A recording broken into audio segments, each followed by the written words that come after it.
suka tidak suka, senang tidak senang, saya harus mengatakan bahwa selain stunting pertumbuhan anak, kita juga stunting pendidikan. Pendidikan. Karena kita itu dihadapkan pada problem ya, perkembangan pendidikan yang tidak sesuai sehingga mempengaruhi ya pengetahuan penduduk Jember atau masyarakat Jember.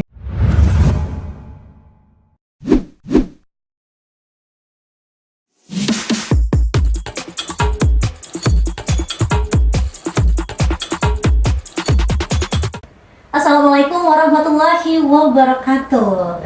Saya ucapkan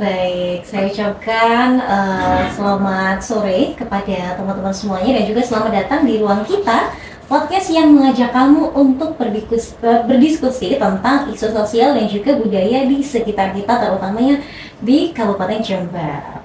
Bersama saya Indri yang akan menjadi tuan rumah ya dalam segmen kali ini yang akan terus menemani sobat ruang kita semuanya. Nah, di episode pertama kita kedatangan tamu yaitu seorang dosen, yaitu ada Ibu Dedi Tiani sebagai akademisi UNED Pendidikan Luar Sekolah, dan juga ada Dr. Askia MA dari penyelenggara PKBM dan juga pemerhati pendidikan masyarakat. Nah, kali ini kita akan membahas topik yang sangat penting tetapi masih kurang diperhatikan lebih mendalam nih, yaitu tentang pendidikan kesetaraan di Kabupaten Jember. Nah, topik ini tentang keadilan dan juga kesempatan bagi semua orang. Nah, yuk kita mulai. Oke, halo, selamat sore Bapak Ibu. Halo, Mbak. Gimana nih kabarnya Pak Ibu? Alhamdulillah, baik-baik. Aman ya. Baik, saya ucapkan sebelumnya terima kasih banyak ya kepada Bapak dan juga Ibu, terutama sudah meluangkan waktu untuk datang di studio kita, yaitu studio ruang kita. Baik, ini tanpa lama-lama ya Sobat Ruang Kita ya, kita langsung aja bahas tentang pendidikan kesetaraan di Kabupaten Jember. Nah, sebelumnya boleh dijelaskan terlebih dahulu Ibu Dedi ya? Ibu Dedi atau Ibu Yanti saya bilangnya enaknya? Panggilannya sebenarnya Dedi Tiani Triindrianti. Oke, berarti anaknya dipanggil siapa nih Ibu? Yanti. Ibu Yanti ya saya panggilnya. Baik, Ibu Yanti boleh dong dijelaskan kepada sobat ruang kita semuanya tentang pendidikan kesetaraan itu apa sih sebenarnya? Oke. Sebelumnya saya ucapkan salam sejahtera semuanya bagi pemirsa yang ada di sini yang juga sudah memperhatikan pendidikan tentunya di Kabupaten Jember, bahwa saya di sini memulai membicarakan tentang pendidikan kesetaraan. Nah, sebenarnya Mbak, pendidikan kesetaraan itu adalah bagian dari pendidikan non formal, di mana sebenarnya selama ini masyarakat masih selalu mengamini bahwa pendidikan itu adalah di jalur persekolahan. Nah, di dalam Undang-Undang Sisdiknas itu sudah diatur oleh pemerintah bahwa pendidikan itu tidak hanya di jalur pendidikan sekolah saja, tetapi masih ada dua jalur yang lain Di luar sekolah ya? Yaitu jalur di luar sekolah, yaitu pendidikan non formal, dan jalur yang selama ini diinisiasi oleh lembaga keluarga, yaitu pendidikan informal. Oh, baik. Nah, inilah yang kemudian akhirnya menggelitik kita itu ya, bahwa ternyata masih banyak sebagian masyarakat kita itu yang masih belum mendapatkan akses layanan di pendidikan persekolahan. Pertanyaannya ini kemudian mau diapakan? Benar. Baik. Mengingat pendidikan persekolahan itu juga masih terbatas. Benar. Kaitannya dengan usia, benar ya, tidak boleh semua usia kemudian masuk.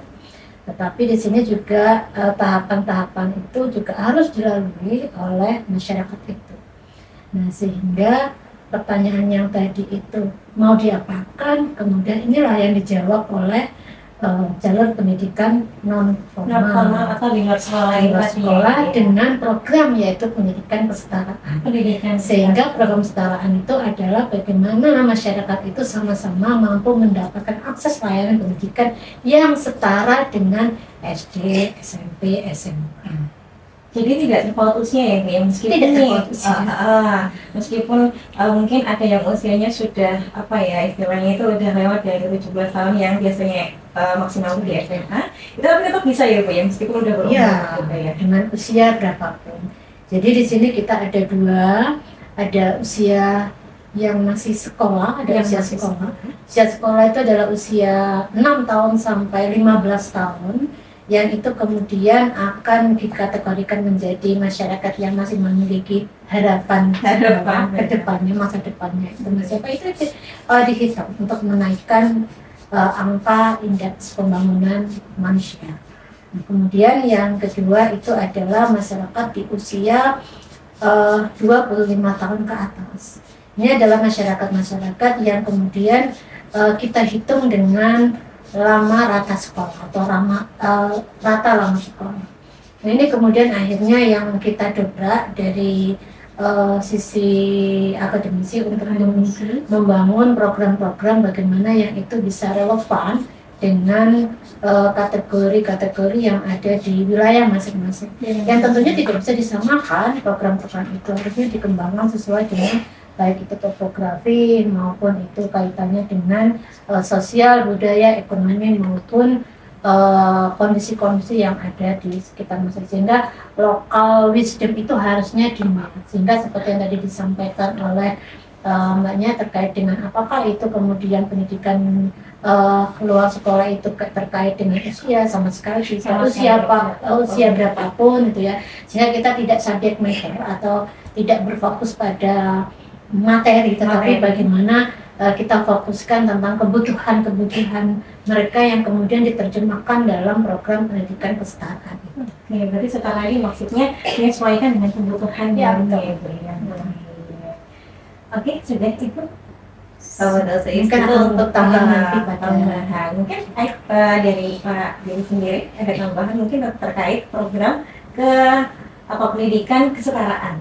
Oke, terima kasih Mbak. Jadi saya sebagai pelaku atau penyelenggara program kejar paket yang diselenggarakan oleh PKBM atau Pusat Kegiatan Belajar Masyarakat di Kabupaten Jember.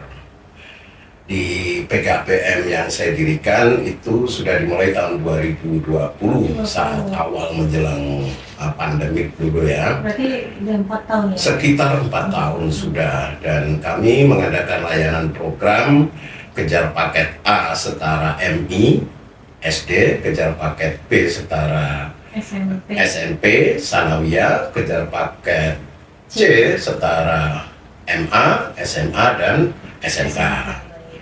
Nah, latar belakang kenapa kemudian saya mendirikan PKBM ini didasari banyak hal sebenarnya. Tapi ada yang substantif. Yang pertama adalah bahwa Jember yang memiliki jumlah penduduk besar, ini nilai rata lama sekolahnya masih agak rendah. Ya, dibandingkan dengan Lumajang kita kalah. Apalagi Banyuwangi kita kalah.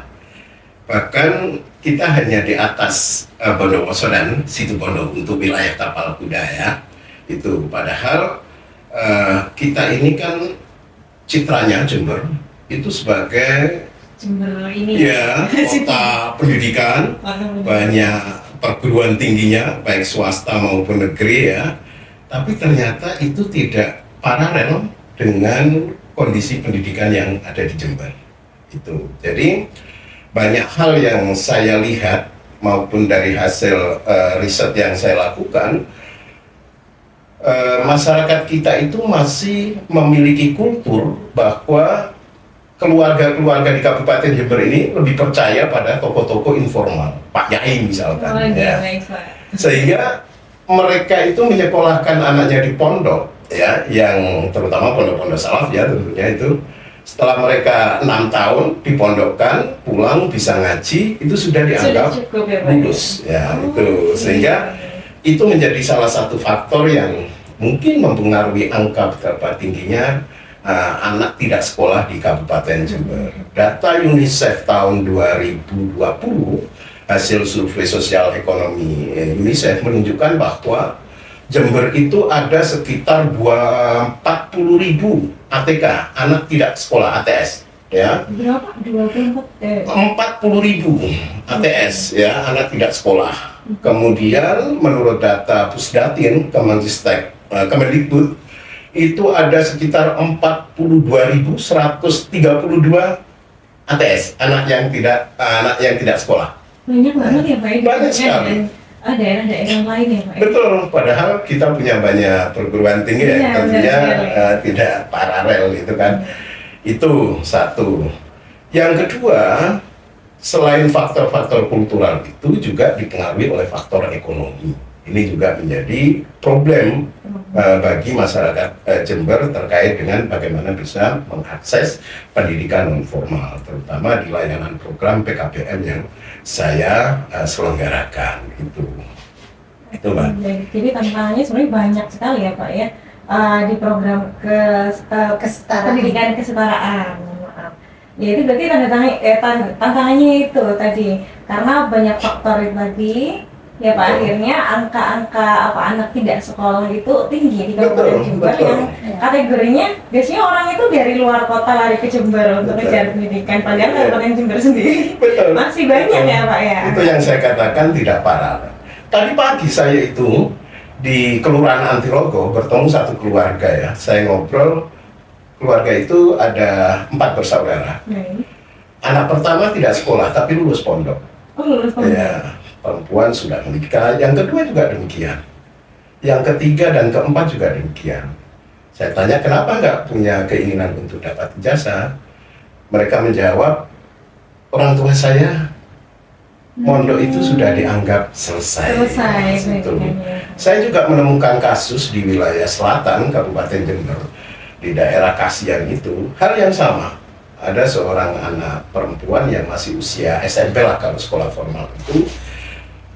Pertanyaan yang sama saya ajukan, mereka menjawab, saya sudah mondok 6 tahun, kemudian diperbantukan orang tuanya untuk bekerja mengasap ikan. Biasanya kasusnya 2, 3, 4, 5 tahun setelah itu menikah. Makanya salah satu faktor kenapa tingginya anak tidak sekolah di Jember itu selain faktor kultural, pendidikan, juga pernikahan dini. Ya, itu yang juga sekarang tinggi ya Pak ya. Tinggi sekali, betul. Itu Mbak. Baik. Nah itu terlepas dari beberapa faktor ini tadi, pastinya mungkin dari pemerintah sendiri itu udah ada upaya mungkin ya Pak ya, upaya dan juga inisiatif yang sudah dijalankan untuk memperbaiki angka tidak sekolah yang cukup tinggi itu tadi.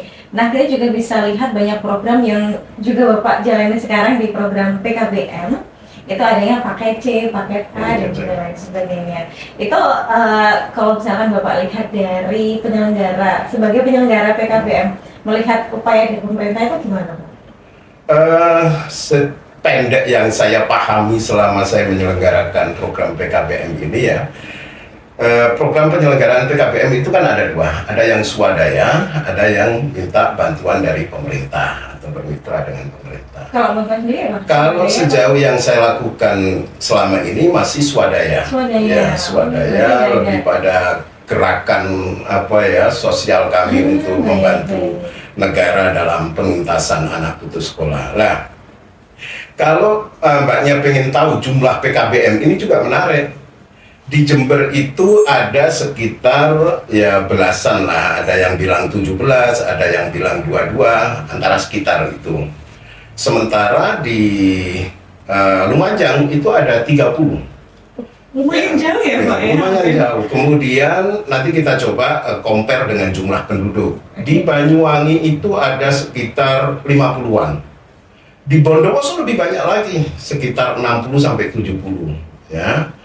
Nah, di Kabupaten Jember ini jumlah penduduknya sekitar 2,6 juta. Kalau di Lumajang 1,1 juta ya, 1.140.000 berapa gitu. Di Banyuwangi 1.700.000 berapa ya. Nah, di Banyuwangi itu karena supporting regulasi dan praksisnya pemerintah daerah terhadap penyelenggaraan PKBM, sehingga angka rata sekolahnya sudah tinggi, 7,97. Di Kabupaten Lumajang juga demikian, sampai 7,14. Di Jember baru 6,52. Itu data terakhir BPS. Ya, itu menunjukkan betapa supporting kebijakan pemerintah daerah itu relate dengan nilai rata lama sekolah dan angka penuntasan anak putus sekolah di kabupaten.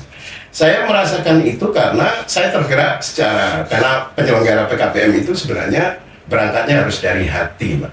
Ya, kalau tidak dari hati tentu nanti logikanya macam-macam, logika subsidi, logika bantuan gitu kan, itu menjadi kacau lah. Saya khawatir kalau kemudian pendirian PKBM hanya berfokus pada logika subsidi tadi itu, tidak berupaya sebagai upaya untuk membantu pengentasan anak putus sekolah atau anak tidak sekolah itu.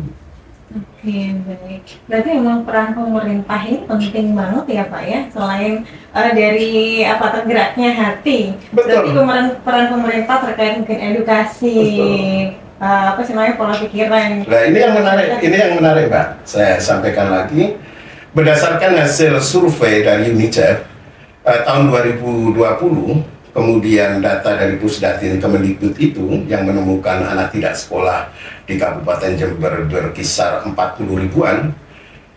Itu respon dari pemerintah daerah masih berupaya untuk rekonfirmasi, mengkonfirmasi apakah data itu memang betul atau tidak, valid atau tidak. Nah kemarin ada KKN kolaboratif yang diselenggarakan Pemda bermitra dengan perguruan tinggi di Kabupaten Jember itu menemukan data anak tidak sekolah sebanyak 20.000.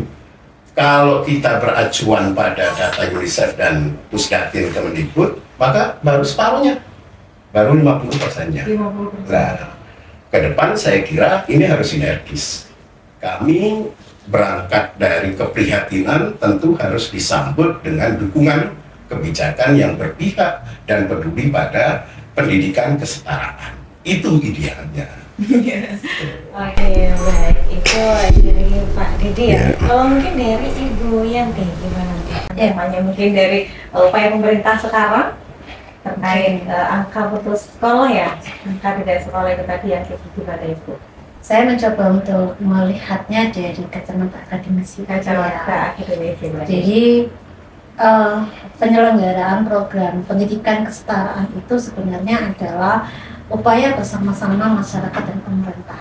Benar, harus sama-sama ini ya. Kalau tadi disampaikan oleh Bapak Askia itu kan lebih pada bagaimana sebenarnya ini seolah-olah menjadi kebutuhan yang masyarakat alami dan kemudian masyarakat sendiri yang kemudian untuk menyelesaikannya.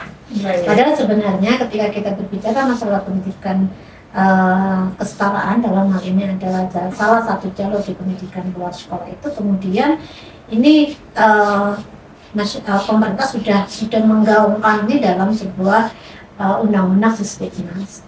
Nah, tetapi persoalannya itu pemerintah ada di mana nih? Iya benar. Pemerintah ada di mana nih? Nah, selama ini sebenarnya pemerintah sih secara makro sudah secara kebijakan maupun teknis itu sudah menyelenggarakan dalam bentuk sanggar belajar, jadi sanggar kegiatan belajar atau SKB. Nah, akan tetapi ya SKB di Kabupaten Jember nih, kalau kita mau bicara Jember, ternyata SKB di Kabupaten Jember nih malah dibubarin, Mbak. Oh bisa ya? Kan gitu ceritanya. Dibubarin gimana ya ceritanya? Jadi sudah nggak ada lagi. Dulu sebenarnya ada. Dulu sebenarnya ada. Nah, SKB itu adalah sebuah unit kegiatan belajar masyarakat yang dikelola oleh pemerintah, dalam hal ini adalah negerinya lah. Atau dalam kata lain itu adalah PKBM negeri, negerinya. Jadi sekolah negerinya itu ada sekolah negerinya itu adalah SKB. Di sini adalah SKB itu adalah sanggar kegiatan belajar. Nah, yang dikelola oleh masyarakat atau swastanya itu adalah PKBM. Oh, yang dikelola oleh Pak Askia tadi. Oke, baik. Nah, artinya ini kemudian tidak begitu saja SKB itu menyelenggarakan begitu saja gitu ya. Nah selama ini kan kalau kita lihat di Kabupaten Jember bahwa ternyata maaf nih kalau misalkan tadi saya bilang itu kalau Bapak Askia tadi mengatakan swadaya, ada yang swakelola dan sebagainya, mungkin saya bisa mengatakan ini ada SKB nih yang kemudian plat merah itu ya. Kenapa saya bilang plat merah? Karena ya pemerintah dalam hal ini kan tidak tergerak apa-apa, hanya sekedar mensuplai masalah pendanaan. Jadi formalitas saja itu. Formalitas itu kan yang kemudian diserahkan begitu saja kepada PKPM. Harusnya itu ya kalau kita belajar dari berbagai macam kondisi real secara praktis di kabupaten yang lainnya itu ya, harusnya di Jember itu membuat sebuah pengembangan program-program itu. Belajar dari Jadi ya pengembangan program itu kemudian tidak hanya sekedar yuk kita belajar nih kamu lulus apa gitu kan ya, oh kamu belum lulus SD ya gitu ya.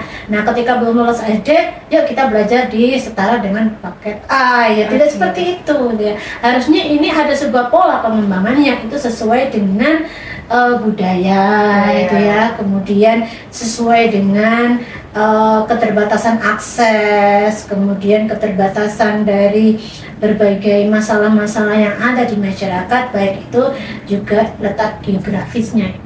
Itu sebenarnya harus menjadi pertimbangan, karena ketika kita melihat topografi Jember ini sebenarnya unik gitu ya, sehingga program pendidikan pun tidak bisa disamaratakan, tidak seperti paduan suara yang harus sama gitu ya, tetapi harusnya berbeda karena kebutuhan masyarakat di Kabupaten Jember itu, misalkan mereka yang ada di pegunungan, yang ada di laut itu adalah adalah pesisir, kemudian masyarakat yang ada di pedesaan, pegunungan, Jember itu semua ada, ya, geografisnya itu ada semua. Nah sehingga pola pengembangan itu juga akan diciptakan berbeda-beda, tidak bisa gitu ya.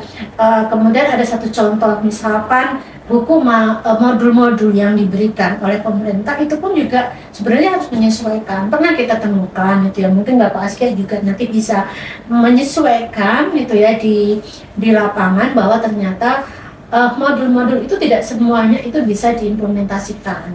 Contoh misalkan karena selama ini mereka memiliki paradigma berpikir bahwa yang tidak sekolah itu adalah masyarakat di pedesaan, sehingga modul itu disesuaikan dengan karakter masyarakat pedesaan yang itu kemudian diimplementasikan ke semuanya. Padahal di kota pun juga banyak ya, ketika kemudian dicontohkan modul itu dengan persepsi petani, itu kan juga nggak nyambung. Yang kemudian akhirnya tadi saya sampaikan bahwa ini nggak sesuai dengan kebutuhan masyarakat gitu ya, sehingga program pendidikan bukan berarti dia hanya mengejar ijazah saja, tetapi bagaimana ini menjawab kebutuhan-kebutuhan. Seperti riset yang pernah saya kaji itu bahwa mereka sekolah itu sebenarnya untuk apa sih gitu ya. Oh ternyata mereka sekolah itu untuk melamar sebuah pekerjaan yang notabene dia sekarang sudah menjadi buruh pabrik misalkan, tapi ternyata dia punya keinginan meningkat nih, misalkan mau menjadi semacam tenaga yang misalkan security gitu ya, security yang itu perlu memiliki ijazah. Kalau ijazah bisa. Nah ini yang kemudian kita harusnya pahami, memetakan bahwa apa yang menjadi pengetahuan mereka itu dan kebutuhan-kebutuhan kita jawab dalam pola pengembangan di pendidikan kesetaraan. Nah itu sekali lagi saya sampaikan bahwa di Jember, mohon maaf gitu ya, kalau saya kaji dari kacamata akademisi itu pelaku-pelakunya masih belum bersinergi secara keseluruhan gitu ya. Jadi baik itu PKPM yang hanya sekedar menerima dana itu ya, ada juga yang tadi Pak Askia itu sudah sampaikan kaitannya dengan ada juga PKPM itu yang swakelola dari sisi sosial kemanusiaan bedampaknya gitu ya, sehingga sama sekali tidak ada atau mungkin belum gitu ya mendapatkan pendanaan itu, mengingat kalau kita lihat bahwa pendidikan masyarakat itu jangankan untuk melakukan kalau kita bila itu song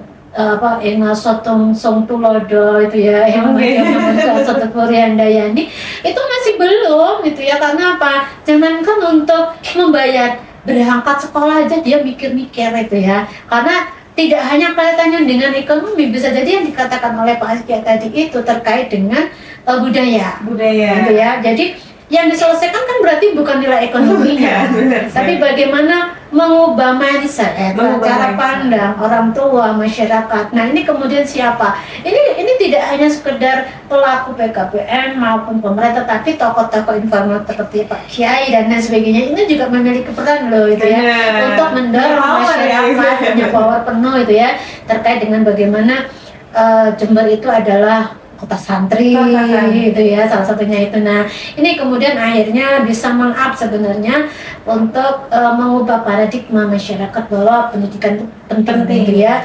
Ini pun juga kaitannya dengan tadi yang di awal saya sampaikan IPM gitu ya, bahwa salah satu indikator pembangunan sumber daya manusia dikatakan Jember itu adalah sebuah daerah yang meningkat gitu ya, sehingga ini harus digalakkan juga bahwa pendidikan itu menjadi satu hal yang penting. Tidak hanya pemerintah itu selalu membangun paradigma berpikir terkait dengan pendidikan sekolah itu harus digerakkan gitu ya.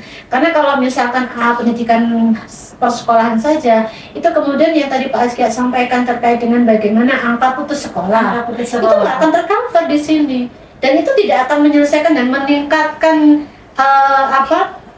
IPM kita, karena ini diselesaikan, tapi ini kaitannya dengan lamaran atas sekolah yang menjadi salah satu bagian dari IPM ini, itu harus dituntaskan. Nah ini nggak bisa, yang menuntaskan itu adalah pendidikan formal, itu nggak bisa, karena pendidikan formal penuh keterbatasan. Nah sehingga siapa ini yang bisa menyukseskan itu adalah pendidikan non formal. Nah ini ironisnya juga Mbak, ini kaitannya dengan sebenarnya pemerintah butuh loh, ya. Di mana butuhnya itu, yaitu kaitannya dengan meningkatnya APBN, APBD dan sebagainya, itu dikaitkan dengan angka pendidikan itu. Kalau IPM-nya itu naik, sehingga nanti bantuan-bantuan dari pemerintah pun pastinya akan naik, gitu ya. Sehingga itu kan sebenarnya menjadi kebutuhan bersama-sama ya. Nah ini sebenarnya yang belum klik. Belum klik ya. Kalau klik sebenarnya ya, saya mengatakan ini klik atau enggak, kliknya itu ya kita lihat dari satu jumlah PKBM. Gitu ya, harusnya juga jumlah PKBM itu banyak di Kabupaten Jember untuk sama-sama harusnya imbang juga ya, sehingga bukan kemudian PKBM itu melakukan kapingan, ini wilayahku loh ya, ini wilayahku, sehingga kalau misalkan banyak PKBM kemudian diasumsikan nanti wah warga belajarku hilang nih, gitu kan. Harusnya ya ini bagian dari kesuksesan bersama untuk membangun masyarakat Jember itu dengan penuh keadilan di situ gitu ya, sehingga pendidikan yang setara, pendidikan yang humanistik, dan kemudian pendidikan yang berkeadilan sosial akan terbangun di situ, sehingga tidak ada pembeda itu ya, bahwa pendidikan itu sebenarnya semuanya itu bersumber pada kemiskinan gitu ya. Orang nggak sekolah itu bukan karena nggak punya duit gitu ya, tapi sebenarnya kalau kita berbicara Jember mungkin itu ya, secara riset itu akan mengatakan bahwa ini adalah sebuah paradigma masyarakat gitu ya, terkait dengan bagaimana sih persepsi mereka tentang sekolah. Itu tadi. Nah, berarti sobat ruang kita, makanya kenapa pendidikan kesetaraan itu penting ya, bukan hanya untuk mereka yang sedang menempuh pendidikan secara formal, tetapi juga bagaimana masyarakat yang putus sekolah itu bisa menamatkan pendidikannya. Nah, dengan memberikan kesempatan yang sama, kita bisa menciptakan masyarakat yang lebih adil, inovatif, dan juga produktif ya Pak Ibu ya. Baik. Nah, terkait dari masalah itu mungkin apa nih yang bisa kita lakukan, kita bisa mulai dari mana gitu, mungkin seperti sosialisasi mengenai pendidikan kah mungkin yang bisa dapat dikejar melalui pendidikan non formal begitu ya Bu? Oke. Jadi saya kira penuntasan anak tidak sekolah di Kabupaten Jember itu jangan dijadikan sebagai rutinitas saja. Harus ada gerakan sosial yang melibatkan negara, civil society, dan pihak-pihak yang terkait yang peduli terhadap pendidikan. Tanpa itu saya kira nonsen, tidak mungkin. Karena kita berhadapan dengan kultur masyarakat yang sudah lama terbangun sehingga butuh gerakan yang lebih masif. Kalau menangani anak putus sekolah itu dengan cara hal yang biasa, tentu itu tidak laju pertumbuhan masalahnya terlalu cepat, sementara konteks solusi yang ditawarkan masih biasa-biasa saja, dan itu saya kira tidak mungkin terjadi. Bayangkan Mbak ya, saya itu punya WB yang saya kira hambatan, tantangan dan peluang untuk membuat PKBM atau menyelenggarakan PKBM itu memang tidak mudah. WB saya yang di sekolah formal disebut siswa itu, warga belajar saya itu banyak yang di Bali, yang kerja sebagai kuli bangunan, kemudian ada yang gojek, kemudian ada yang tani, buruh tembakau, pegawai hotel di Kabupaten Jember, nelayan, ya, dan banyak lagi. Nah, nelayan ini menarik seperti yang dikatakan Bu Yanti tadi itu ya, dengan topografi Jember yang semuanya punya katanya ya. Iya, benar, Pak. Sektor laut itu adalah sektor ekonomi informal. Orang tidak butuh ijazah untuk bekerja di laut, ya. Mereka cukup punya badan yang kuat, bisa berenang. Mereka anak SD saja bisa itu ikut bekerja sebagai nelayan, ya. Sehingga pendidikan bukan hal yang urgen bagi masyarakat pesisir kalau menurut saya selama ini ya. Dan itu terbukti banyaknya anak-anak tidak sekolah di wilayah pesisir, gitu ya. Sehingga ini butuh, kayak tanya Bu Yanti tadi itu, modul yang khusus sesuai dengan konteks kebutuhan sosial itu. Belum lagi anak perkebunan, ya, anak yang hidup di pinggiran hutan dan lain sebagainya. Ini menarik, ya. Saya kemarin sudah membantu misalkan, ya alhamdulillah ada yang lulus warga belajar kami dan mau kuliah di perguruan tinggi swasta, ya. Saya rekomendasikan untuk mendapatkan beasiswa dan mudah-mudahan dapat. Amin. Itu tadi ya Pak ya. Nah, oke, mungkin dari Bu Yanti ada tambahan tentang upayanya? Oke, jadi kalau saya boleh menggarisbawahi bahwa ketika kita berbicara masalah pendidikan kesetaraan, itu kita ada satu titik temu antara masyarakat, ya, kemudian keluarga dan pemerintah untuk kemudian bersama-sama itu menyelesaikan ini dan kemudian menemukan akar persoalan yang mendasar. Ya, karena yang tadi saya sampaikan bahwa latar belakang permasalahan pendidikan yang ada di Kabupaten Jember itu tidak semata-mata karena ekonomi, sehingga dalam hal ini kita akan menemukan sebuah solusi untuk memecahkan itu dengan strategi-strategi yang tepat di dalam mengembangkan program-program pendidikan kesetaraan. Sehingga program pendidikan kesetaraan tidak hanya sebuah program yang dijalankan begitu saja, tapi perlu dengan berbagai macam inovasi sesuai dengan kebutuhan masyarakat, sehingga program itu tidak bersifat parsial, ya, tapi program itu menjawab kebutuhan masyarakat secara mendasar. Sesuaikan dengan kebutuhannya, mungkin ya. Sambut? Oke, baik. Oke, sobat ruang kita, itu tadi diskusi saya bersama dengan Ibu Yanti dan juga Bapak Aski ya, terkait pendidikan kesetaraan. Semoga bisa memberikan wawasan kepada sobat ruang kita, terutama untuk kalau bisa itu jangan sampai putus sekolah ya Bapak ya, dikejar terus cita-citanya apa yang diinginkan terus untuk digapai. Nah, jangan lupa untuk selalu mendukung terutama pendidikan di Kabupaten Jember untuk menekan angka putus sekolah. Berhenti sekolah tidak ada masalah, tetapi tidak boleh berhenti untuk belajar. Oke, baik, itu ya.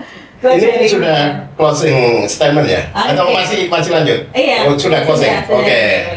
Yang ingin saya sampaikan untuk problem pendidikan di Jember ini, suka tidak suka, senang tidak senang, saya harus mengatakan bahwa selain stunting pertumbuhan anak, kita juga stunting pendidikan. Pendidikan. Karena kita itu dihadapkan pada problem, ya, perkembangan pendidikan yang tidak sesuai sehingga mempengaruhi, ya, pengetahuan penduduk Jember atau masyarakat Jember. Sehingga ini butuh kerja serius, kerja yang tidak normal, untuk bagaimana Jember bisa mengejar ketertinggalan yang hari ini terjadi. Benar, jangan sampai kita tertinggal ya sama daerah yang lainnya. Ibu mungkin ada yang disampaikan? Ya, mungkin tadi juga sudah ya Mbak. Oke, sudah. Oke, yang kata Ibu Yanti tadi, buat teman-teman jangan kalau untuk putus sekolah boleh, tapi jangan sampai untuk putus belajar, karena masih banyak ya Ibu ya jalan-jalan yang lainnya. Baik, terima kasih untuk sudah mendengarkan episode pertama Ruang Kita kali ini. Kita jumpa di podcast berikutnya tentunya dengan narasumber-narasumber yang hebat pastinya. Saya Indri, pamit undur diri. Wassalamualaikum warahmatullahi wabarakatuh. Waalaikumsalam.